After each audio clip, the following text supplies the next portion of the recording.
Ladies and gentlemen, groomers of all shapes and sizes, welcome to episode 477 of the GroomPod, recorded on April 5th, 2025.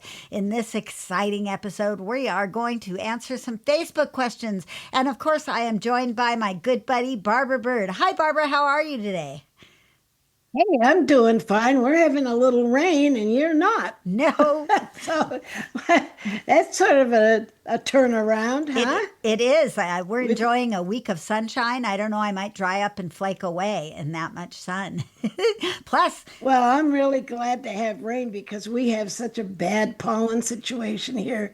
And I got this asthma thing now that's happening. Oh my God. The rain, it just tampons everything down. So it's kind of a comfy day here in South Carolina. very nice. Well, this podcast is brought to you guys by our wonderful sponsors, Best Shot, Show Season, Stasco, Groomer, and Precision Sharp. And what's new this week is brought to you by Best Shot. Is grooming day a battle against mats and tangles? Take control with the ultimate duo from Best Shot Pet. First, transform your grooming routine with the Max. This ultra-concentrated single-ingredient conditioner is a total game changer. It conquers stubborn mats, reduces drying time, and turns your recirculator into a high-performance de-shedding machine. Then put all the finishing touches on your masterpiece with all-new Ultramax Anti-Stat and Scissor Spray. It's a perfect lightweight companion for effortless combing and precise scissoring while completely eliminating static and those pesky flyaways. Professional results start with the right products. Visit bestshotpet.com or your local distributor like Cascade Grooming Supplies to grab your bottle of the Max and the new scissoring spray today. Best Shot, made from the best stuff on earth. All right, I've done 2 weeks in the van now, Barbara, 2 weeks.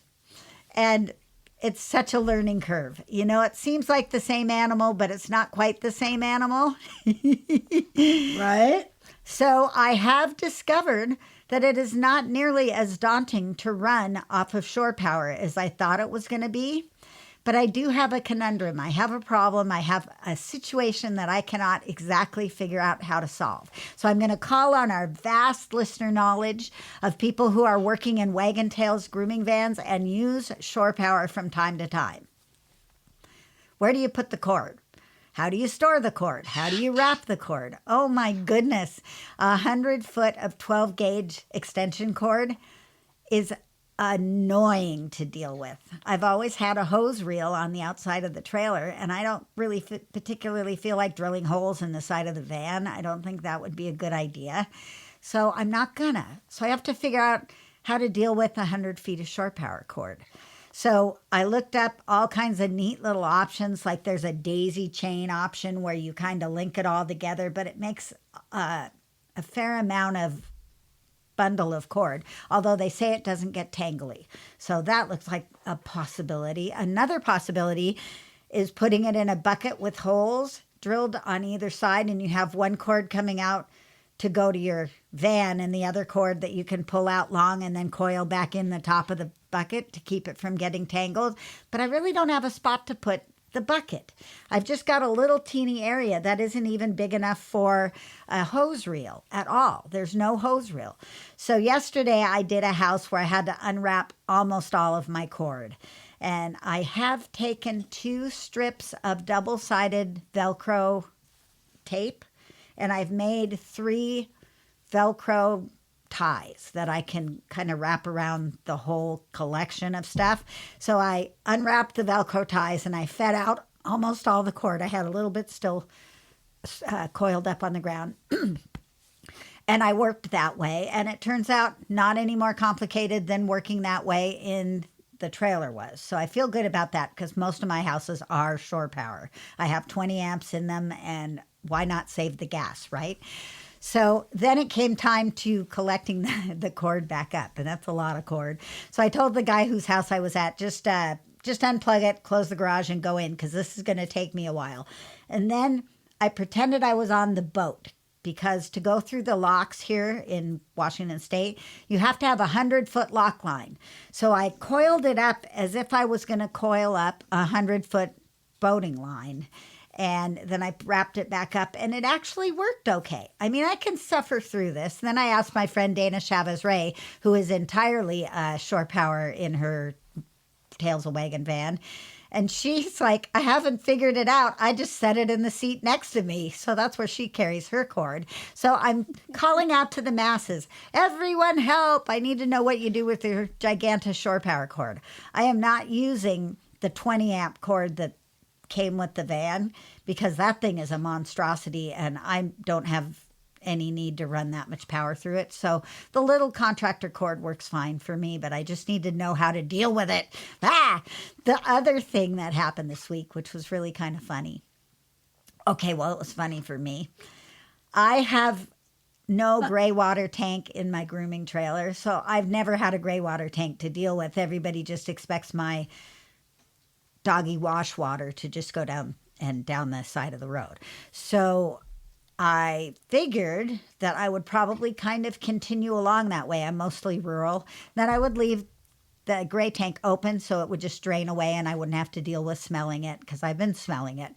And it turns out that I couldn't get it to drain. I could not figure out why it wasn't draining. And I've worked for 2 weeks. I've filled up that water tank every day for most of the 14 days, filling up my 50-gallon tank inside and filling up my gray water tank somehow and not draining it. So there was always a little drip, drip, drip hanging at the back of the van. And I assumed that I must have had a clog in my gray water tank. So I looked up in the manual and it said take some Dawn dishwashing soap and squeeze it in there and then put some hot water in and then drive around. So I did that yesterday morning. I filled it up. I got my Dawn out. I squeezed a whole bunch of my dish soap in there. Then I put in a bunch of hot water. Where it went, I don't know. But then I drove away to my first appointment. I went back there. I opened the valve and it still just drizzled out. I couldn't figure out what was going on. So finally, I thought I'd better take a look. Well, it turns out there was a cap over the gray water tank, and I have been holding all of that gray water in for 2 weeks. So 2 weeks? Yes, it was drizzling out. So overnight, it probably would mostly empty, but it never emptied completely. So I reached under there. I said, "What the heck is this?" Because I couldn't find the drain, and I twisted it and completely flooded my shoes. Out came 50 gallons of water in a torrent, and it eddied around my feet. Oh my God. I know. So I had to laugh though because I have no idea how it held that much water in there because it's only 50 gallons. So I'm learning. So didn't your manual tell you how to deal with the gray water tank? Yeah, it says open the valve and the water goes out. It didn't say, well, I found it later that there was a cap that you put on in the winter or that you take off in the winter and put on in the summer. I'm still not sure what the cap is actually for because if the valve is closed, it's closed. And it's the gray water, not the fresh water. So you're not in danger of losing your ability to work for the day. Why would you put an additional cap on there? Why? Just to confuse people like me and make me feel like an idiot. I was like trying to figure out how I was going to plunge out that stupid drain hole and I was going to have to take it apart. And no, I just needed to pull the cap off. But if I'd have looked underneath there a week ago, I would have figured it out. But I didn't look down there because there was water dripping.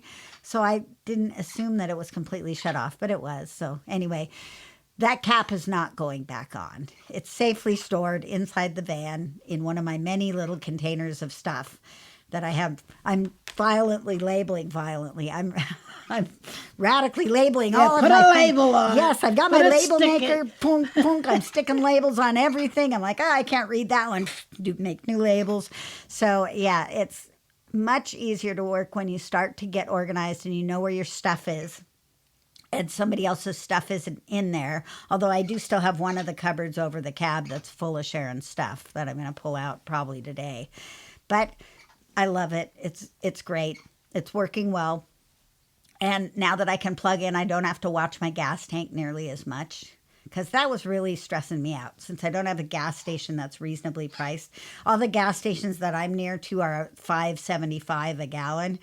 And it just seemed, Oh, fuck. yeah, it just seemed like, Excuse me, you had to drop the F-bomb yeah, on that. believe me, I get it. Whoa. Yeah, it's rough. It's not the highest yet. No, but that is the highest gas station anywhere, and it's the only one that I can drive to on the way to half of my appointments. I Otherwise, think I have to go out anywhere of in my the way. whole United States, except maybe the Navajo reservation. Yeah, it's pretty bad. Pretty bad. I can get That's it. a ripoff. Yeah, I can get it for $5.19 at Safeway, or at Fred Meyer, or at AM/PM, or at Costco. But none of those places are near my house. They're all Jesus. quite a ways away. You know, I remember when I used to have this like Model A Roadster convertible with a rumble seat in the behind. Cool. It was so cute. It was so cute. And I used to be able to go get 25 cents worth of gas, and it would do me for a couple of days. You know, like, gee, $1 worth of gas would last me for a week. You probably This was remember terrible. this. Do you remember the rationing? Where if your license plate was even numbers, you get gas on certain days, and if your license plate was odd numbers, you get gas. We never had that. Oh, in the 70s. You don't remember that? I don't remember that. Oh, no. yeah, because I was driving from New York to Florida and also from Washington to California with my grandfather. We would drive up and down the coast, and it was crazy. We'd have to wait in line. We could only get gas on the days that matched our license plate. It wasn't for a really long period of time, but it was in the 70s at some point. I don't remember Yeah, when. I don't remember that. I remember that it was a time of crisis, and my father was in the sports car business, and That's cool. it was hard. It was hard on everybody. I bet. You know? I bet. Yeah, so I'm dealing with the gas thing. It's fine. I mean, everybody's tipping me more. I've also kind of laid out the carpet that perhaps we're going to have to raise prices to compensate for the cost of running the van. And I've got it on the insurance, but I haven't found out how much that's going to change either. I assume it's going to go up, but I'm not positive. So, yeah, all of the fun stuff that you have to deal with a big change like this, a gigantic change, a massive change. This table keeps going up. Oh, yeah, you can't see Barbara's cool shirt otherwise. Or my parrot. Come here. Where are you going? Oh, Here you go. yes, we've been graced with the visit from the bird. There he is right there. Yep. All right, well, so Okay. that's there you about go. it. That's about it for the what's newing. I don't have much else to what's new. Yeah, you don't want to hear my what's new because it's just, medical stuff and bowel movements. All right then. Well, you did have a night out. You went out. I did. I had a night out with 3 guys. That's something to talk That about. was pretty cool. It just happened like that. And I just wrote it out. Yeah, yeah, yeah. Ha ha ha. Very I got cool. 3 bitch. How many do you have? Ha! People are going to be jealous. It was cool. Well, It that was is fun. cool. They were all handies. Well, that's even better. Handy senior, handy junior, handy A Hanvy flock. son. The Ah. the handy men. Good looking guys too. Cool. and Yeah, it looked like smart. you had fun. Yeah, we had fun. Okay, speaking of fun, let's get on to our next subject, which is actually we're going to hear from our sponsor. We're going to hear from Precision Sharp. Okay. Are your shears working as hard as you are? If you're ready to level up your scissoring game, it's time to check out Precision Sharp. Whether you're sculpting intricate styles or tackling heavy bulk work, their sliding thumb, lynx, and bobcat series are built for the job. The lynx shears are your go-to for lightweight, lightning-fast precision, while the bobcat series gives you that extra power and control you need for those challenging coats. And they both hold the edge beautifully and feel perfectly balanced in your hand all day long thanks to the sliding thumb ring. Find your next favorite pair at precisionsharp.com, where performance meets perfection.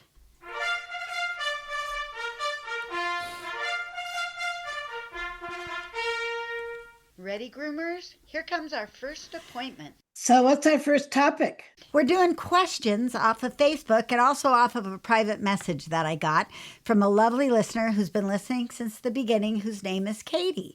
And she asked if we had an episode about over conditioning the coat and wanted to know if it causes breakage and what does coat damage look like. And it kind of tied into a question that we had on the Facebook group about a couple of Maltese that are trying to be kept in full coat, and it is really challenging for that. So let's start with the over conditioning the coat. What happens when you over condition the coat? What's the look? Well, the look is flat. So, because it's heavy, when you over condition the coat, you make the coat too heavy or too oily, which isn't so common these days because we don't use that many oils in there, these products that like we used to. But over conditioning makes the hair fall kind of, it has no body. It takes the body away and it causes the hair to fall kind of like too straight off the body, off the dog. And so it looks kind of weepy, and it can kind of separate too. It can have kind of strands instead of a flowing fabric of hair. So kind of stringy and greasy. It just looks off. Stringy and greasy.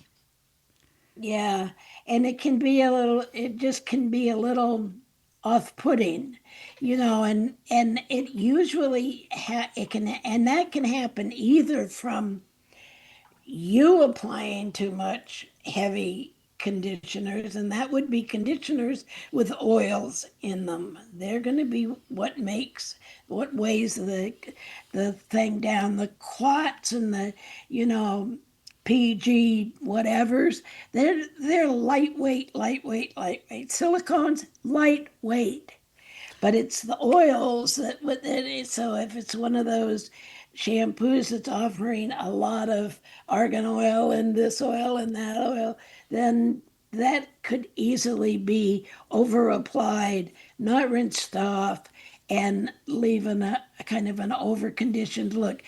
Most likely that over conditioning comes from buildup.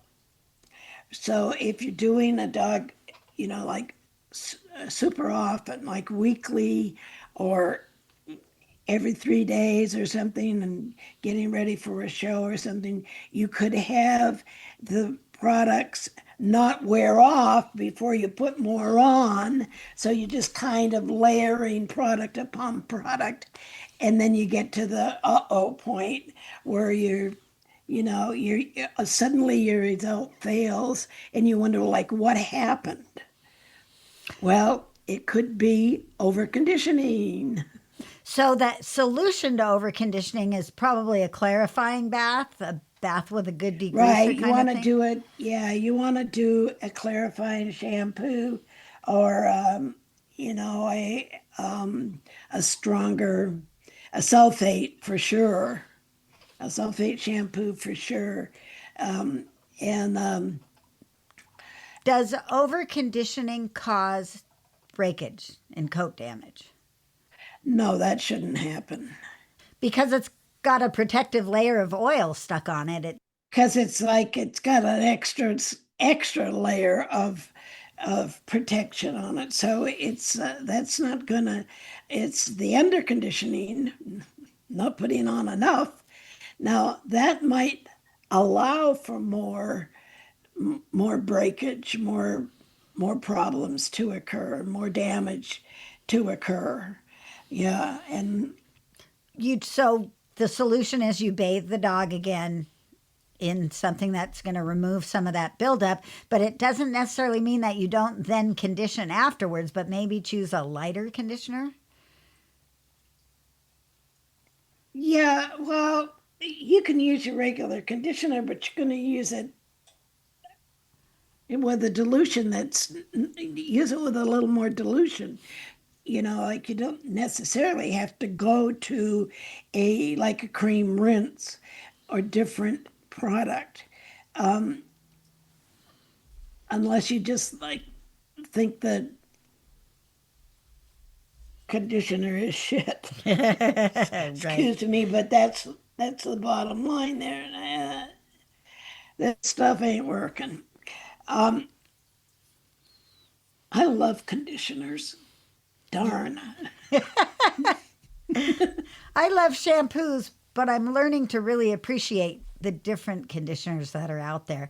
I Oh, especially I love the oatmeal conditioner that's Stasco, the apple oatmeal conditioner for all kinds of different coats. I think that's such a great all-purpose conditioner. And it's easy to rinse I out know. and it doesn't build up and it smells delightful. It pushes all my buttons. It's the good buttons, not the And I bad gave ones. mine away. Oh, I gave mine because I gave all of my Stasco stuff to Melody to trial, and she loved the oatmeal line. So now I don't have it. So I have to hit up Dave. definitely, because it's really Yeah, quite a great but I've shampoo. got Or, I mean, I've got conditioner. so yeah, I've got so much stuff, so much dog shampoo and conditioner. It happens that way. All of a sudden, one of the problems I'm having with the van is I don't have enough room for all of my assortment. I'm running out of spots, Well, which is crazy because the whole side of the van is a shelf, on one half on one side and a whole one on the other side, and I still have it crammed full of bottles that I'm putting labels on like a crazy woman. Because it turns out that I put labels on the bottom and they need to be on the very top so I can see them over the rack. But aha! yeah, lesson learned. Label location It counts. it does count. It counts totally.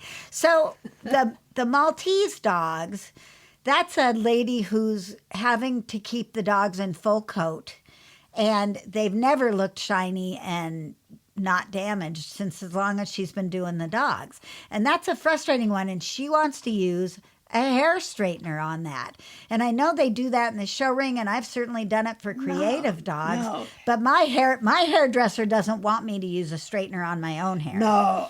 Listen, and somebody said that hair straightening tools, when you use a heat protection, don't damage hair. That's not true. Sorry, Maybe person. once, but if you use them repeatedly, if you're trying to send these dogs home with straight coat, If you have damaged already coat and you use heat, in fact, I suspect her drying with a stand dryer with heat might be part of the problem, oh, interesting. because she's been drying them meticulously, which means she's really going the distance and getting them very dry and applying that heated air for 2 years, every 2 weeks. Ooh, well, Even using maybe. good tools, I don't think you can save yourself from that heat. No, I think that I think the Maltese, the woman that owns the dogs, is going to have a coming to Jesus moment when she realizes that you can't keep full flowing Maltese coats without a lot of maintenance. Those show dogs that you drool over, they wrap those coats in dozens of small little packets with, it's a whole system. I learned how to do it, and I did it once and forget it, you know. But that Maltese coat is such that it's very easily damaged hair. It's thin, it's fine. So that means there's not a lot of cuticle before you get to the cortex, and so that it can break open here and there, and you can have leaky hair shafts, hair shafts that are not holding moisture because they've got holes in the cuticle, and every time you apply heat to that, it just cracks it open larger, and you just get increased damage. And then there's another side to coat damage that we don't talk about too much, and that's the tensile strength of the hair and the tensile force of the tools. So tensile strength is the amount of force it takes to break the hair. I happen to know that my hair has very poor tensile strength because I can take a little, like sometimes I break apart mats and I get down to the very bottom in there, and there's like a little teeny terrible knot that's not going to come out, and I've done everything and pulled all around the sides of it, and I've got to just like cut that, and I can't find my scissors. All I have to do is break it with my thumbnail. Oh, And my hair breaks like that. And, like that's not healthy hair. That's weak. That's, like not enough tensile strength and too much tensile force from the old thumbnail. But tensile force can come a lot from brushing. Brushing is more forceful on the hair and the coat than combing. Although you can run into a mat and demolish it with the comb. But that aside, regular grooming, that's why I kind of prefer to use a wide tooth comb on my drop coated breeds and work my way down to a finer comb. But every 2 weeks, though, she's not going to be able to. I mean, there's going to be tangles, especially in that coat, if it's all damaged. Well, she's saying that it's matted in the rear end and the elbows every time. So that means that it's never growing full out healthy. She's always got damage that she's dealing with, and it may be bad on other parts of the coat that she doesn't realize.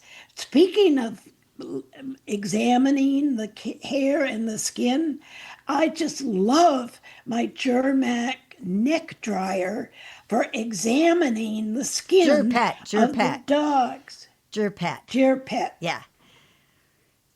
The Gerpet, because it's got a light on the end of it, and so it throws the light right where the force of the air is separating from, like, so you can look right at the skin.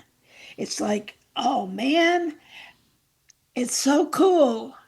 I wish I had this years ago. I wish I had that years ago. I'd be out there like blowing and looking and finding skin problems everywhere. I got to figure out how I can take a picture. I got to figure out how I can, use one hand to blow the coat and the other hand somehow to catch the picture. I'm gonna have to put it on the camera on a tripod and use a remote because I want to get some pictures of my yeasty skin Maltese. Um,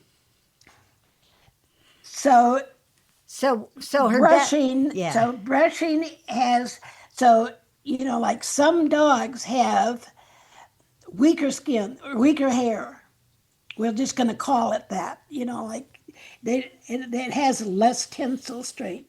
Although there are ingredients that help restore and maintain tensile strength of hair. I mean, hair care is getting so much more supported by real science.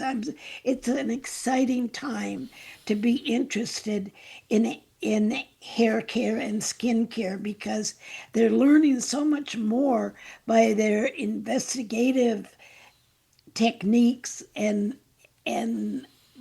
technical stuff is allowing the humans to see what's going on and to figure out what's going on. And then they also can evaluate the ingredients. So the niacinamide is an ingredient that I noticed was like popping up in all of my hair care and in my skin care. And so I asked AI, what's with niacinamide that it's so popular? And the answer is that niacinamide helps to restore hair strength that has been, there's a term. Can I look it up? Yes, look it up. Meanwhile, we'll just watch the bird in the background. Whoops, over there. I'll be, I'll be like, okay, will you, okay, I can share. I think you can share. Okay. Okay, so let's see what's out We're here. kind of rookie at the sharing thing, guys, so just bear with us here. We're getting better. It's only been 11 years. There we go. Oh, look at that. Okay. I still can't. Well, that's interesting, but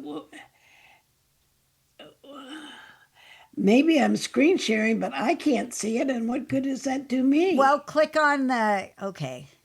Wait a minute. Click on the Oh, here I am. Here I am. Okay, so this is about niacinamide. Thank you for your patience, everybody. Yes. Well, I kind of Here, I'm gonna do a test ding with the dinger, and then you people can tell me if I've turned it down enough, because I turned the ding down a little bit. So there's a test ding. Down? Yeah, the ding. So let me know if the ding is better, everyone. Anyway, go ahead, Barbara. Okay, so here are the key benefits of niacinamide for hair. Improves scalp health and hair growth. Niacinamide can decrease the secretion of a protein associated with hair follicle shrinkage, thus preventing early hair loss and supporting thicker hair. Well, that's cool. That's been scientifically established. Strengthens and repairs by increasing keratin synthesis. It helps rebuild damaged hair fibers, boosting elasticity and reducing breakage. Sounds good to me. Yes, definitely. Reduced oiliness and irritation. Niacinamide regulates sebum production and reduces scalp inflammation and itching. I need that. Environmental protection. It protects hair from oxidative stress caused by pollution, UV rays, heat styling, and aging, by the way. Aging. So, like your dog could start out with good hair, and then as it ages, the hair gets less tensile strength? That's right. Okay. Less healthy. that's really common. We've all experienced that with older dogs, but this is really nailing it, and so, and it is also an environmental, well, that's environmental, UV rays and heat styling. Heat styling causes oxidative stress. And body too. Huh? Niacinamide has also been shown to increase the hair shaft diameter for improved volume. So it plumps up the hair. It Interesting stuff. Yeah, and so so that's one of the ingredients that we can start looking for. It's niacinamide is also called vitamin B3, by the way. Okay. It's a member of the B family, and cool. New stuff. And fun with sharing. Wait a minute. Let's see if I can. So I'm going to be doing some more work on this hair growth and hair strengthening and all of that, because I'm very interested in it, and Sandy at Show Season is interested in it too. So that's good. Cool. I've always got so much on my plate. Yeah. I can hardly get my nap in. So unshare yourself. God, I never thought I'd be 86, Susie. Help. I know. Hey, I had a full plate and I need to take a nap. Oh, God, now what do I do? And then I say, well, I'll get up and I'll work late tonight. Yeah, right. Yeah, we know how that goes with podcasts that right. don't work. We'll just do it later. No, we So, won't. okay, so is that good enough? I think that's good enough. You understand both tensile, and it's spelled Tensile, tensile strength, and tensile, what was the other side of it? The damage causing Force. Force, yes. Tensile force. So to really drive home what tensile force looks like, that's what's happening when you have a matted dog and you just go after it. Chow, chow, chow, chow, with the mat breaker or the comb or the whatever tool you're after. Then you're just pulling it so hard that even if you get the mat out, you've damaged the hair just with oxidative stress and as you get older, too much pressure. Yeah. When you hear those little snaps, that means your hair is breaking. It's like little pins in your heart.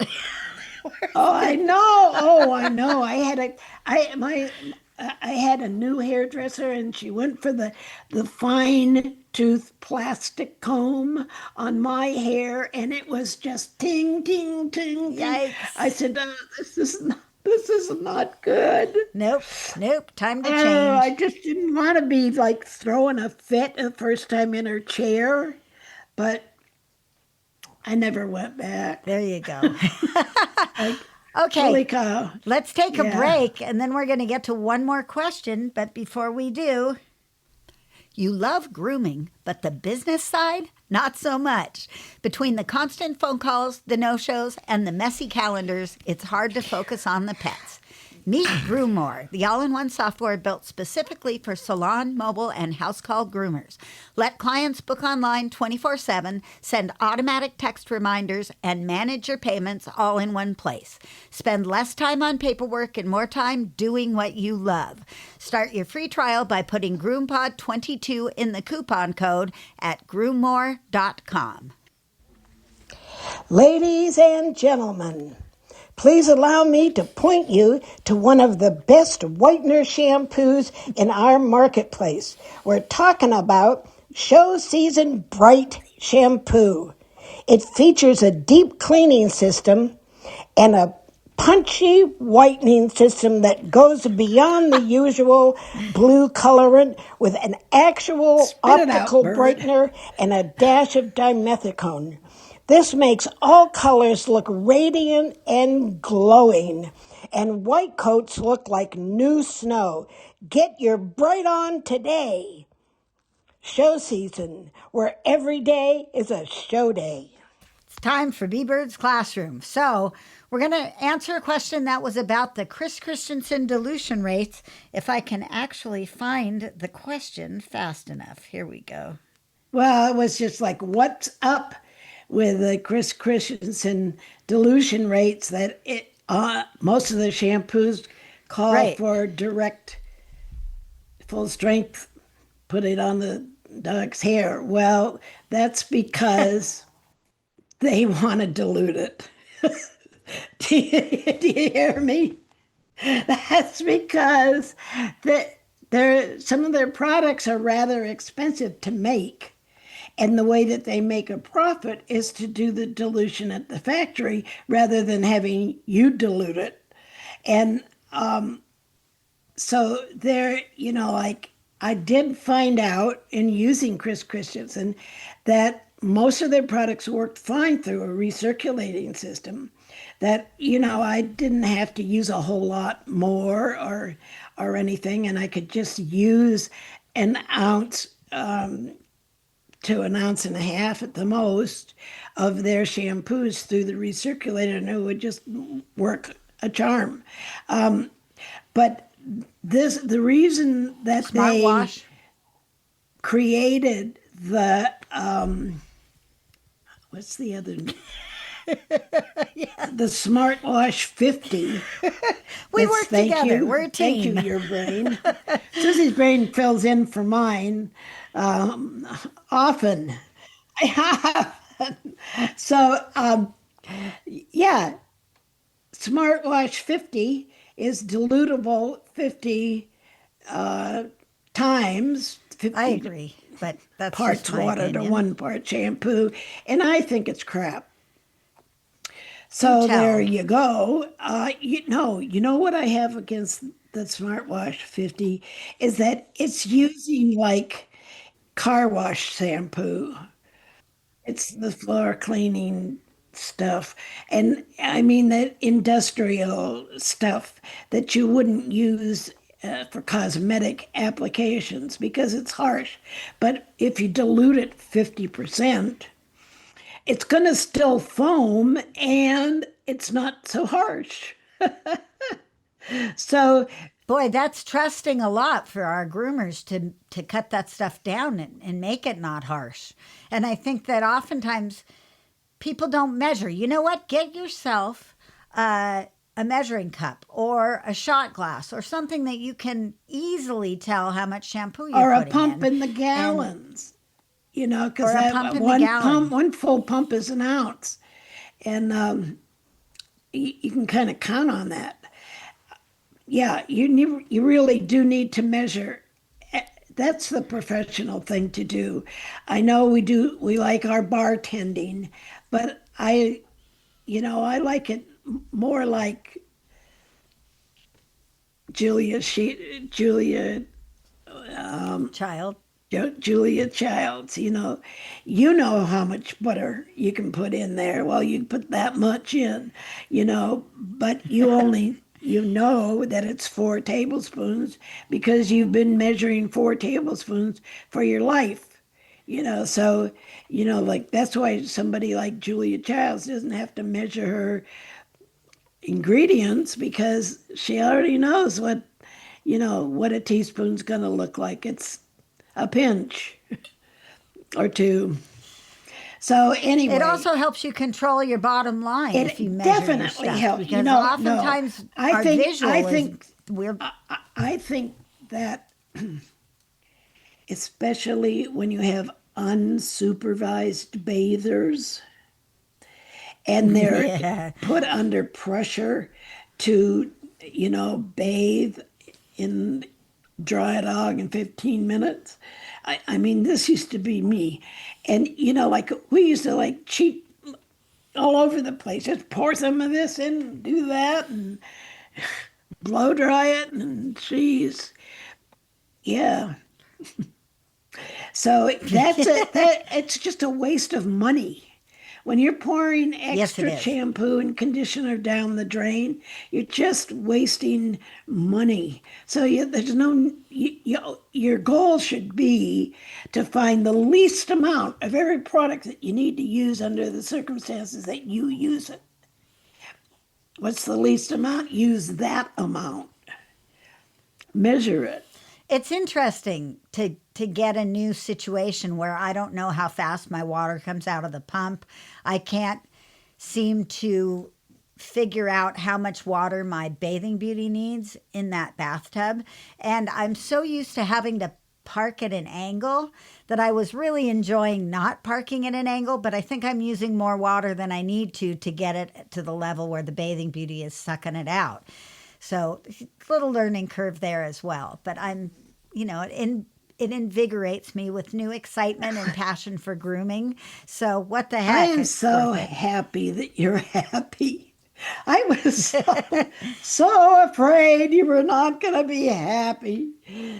I'm ready to move the trailer along to another young groomer who might rebuild the interior, and because it's already plumbed, it's got the electricity in there. It's perfectly usable if someone decides to refinish it. Well, So there's some value in there, I and I can let it go. I think you should park it and cover it and And, save it as your backup because you know you but I always need can't. backups. Right, but I won't be able to pull all my stuff out of the van and put it back in there. See, it's a conundrum, which is why I'm laying the groundwork to all my people Okay. to realize that if the van breaks, I'm not coming to work. Instead of what I usually would do was just call them, tell them I got to swap vehicles, and then show up for the appointment. I'm just letting people know in advance that perhaps the difficult part of having the van is that when it goes down, I'm down. So otherwise, then I've got to retrofit Okay, I everything back, understand. a I second set understand. of You everything. used a lot Yeah. of things that were Yeah. in your trailer to, um, Right. yeah, To groom. customize Yeah. your I, your van. I could certainly stick a stationary table in there and work if there was an emergency. But is it worth keeping the trailer for that? I mean, I just don't know because it's one more. I don't know. For those who don't know, I have 7 vehicles already. The trailer would just take an 8th parking spot in my house. And, I don't want to look like the hillbillies.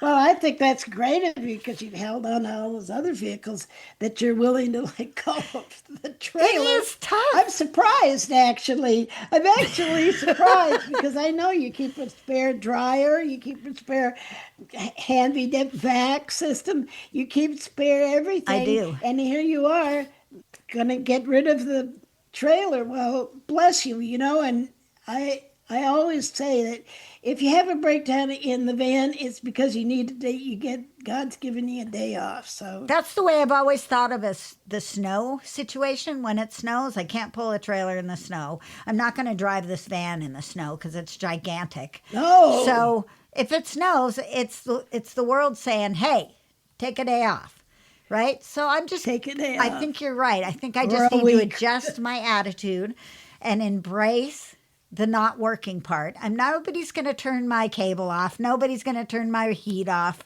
I will survive. I would probably compromise, and I would keep that trailer for a year. That seems reasonable. I would give the van a year to show its worthiness for the long That haul. sounds reasonable. I fully embrace that. Yeah. Yeah, because I have to clean the trailer out anyway, and Sharon's stuff is all in there now. It's all over the floor. I've got bags of her stuff everywhere in that trailer. I was like, oh, I should pull my clipper back. Oh, I can't get over all those bags. I'll just leave it in there for now. Because now I once again have 3 clipper backs. So, It's all good. The well-equipped groomer. I am well equipped. I could have a second groomer in with me if there was room, but my table is in such a Yeah. weird spot. It doesn't quite work. Although I will say that everything seems to be manageable now that I figured out what I need near me and what I don't need to be right next to me and what needs to be near the tub and what needs to be near the table, because that was all like one area before. There was no separation of tub and table. We were right next to each other and I could reach everything from everywhere. That's different. I have to get up and walk around the table and go grab something, walk all the way back. It's so expansive. It's just so large. There's room everywhere. I did find out, this is great. I know this is TMI. I can pee in the tub because it's back far enough away from the window that people can't quite see around the corner. So as long as I choose to pee on the left side of the tub, I'm still okay. This was an important thing because I often don't pay attention. Important, right? Yes. I know. I hadn't thought of that. Yeah, I'm halfway through a dog and I have not paid enough attention and I'm still, drinking the Pepsis. And then all of a sudden I'm like, uh-oh. And there's nothing worse than trying to get a dog finished and do the pee-pee dance at the same time. It's horrible. It makes your grooming bad because all you can think about is, I need to go into the owner's house and use their bathroom because I'm going to pee in my shoes. It's terrible. But situation solved. I have to, because I'm so freaking short now, I have to carry a step stool to reach the fantastic vent fan. I have to get on the step stool to reach the fan or to see in the top storage. So I've got the step stool in there anyway. I can get in and out of the bathtub with that, and it wasn't so bad. It's funny, though. Yeah. All right. I think we have taken enough of your time for today. Thanks for joining us. I really hope you like this new vision for the GroomPod, which is Barbara and I just talking, less editing, more fun times, visuals, me moving around, you guys getting seasick because I never sit still. I mean, the whole thing, you get to enjoy it all now. But it doesn't. I don't sit still either. I'm not a very good. I would never make it on CNN. I don't have Sorry, Parkinson's. I just do this naturally. So anyway, the thing about us evolving the podcast is we've been doing it for 11 and a half years. And we know you guys get tired of the same old thing. We get tired of doing the same old thing. So by taking the editing out of the picture, it gives me a lot of time back. You guys who love us will still watch anyway, apparently. But please, I posted a question about the videos on our Facebook discussion group, facebook.com/group/thegroompod. Go there and let us know if you're okay with the videos and okay with the no editing, because it pushes every bit of my control issues. It just is like, but I'm trying to get used to it. It's okay. I'm fine. Happy grooming, everyone. See you next time on the GroomPod. Bye-bye. Take care of yourselves. Take care of yourself. We love you.